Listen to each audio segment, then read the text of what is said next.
Hi hello नमस्कार मित्रांनो. Aditya Birla chemical advance मटेरियलमध्ये वॅकेन्सी आहे आणि ही खास वॅकेन्सी महिला एक्झिक्युटिव्हसाठी आहे. आणि या कंपनीमध्ये अप्लाय करायची तारीख 31 ऑगस्ट 2025 पर्यंत आहे. इथं 5 ठिकाणी vacancy. Frontline executive, selection engineer, selection head, frontline engineer, DCS panel officer अशा 5 डिपार्टमेंटला वॅकेन्सी आहे. ह्या पोझिशनला अप्लाय करण्यासाठी फक्त खास महिलांसाठी वॅकेन्सी.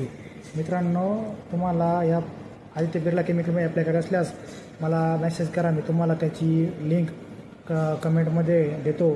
मित्रांनो, माझे व्हिडिओ आवडल्यास लाईक फॉलो नक्की करा आणि माझे व्हिडिओ जास्तीत जास्त मित्रांपर्यंत पोहोचवा. त्यांना कामाची गरज असल्यास त्यांच्यापर्यंत हा मेसेज जाईल. धन्यवाद.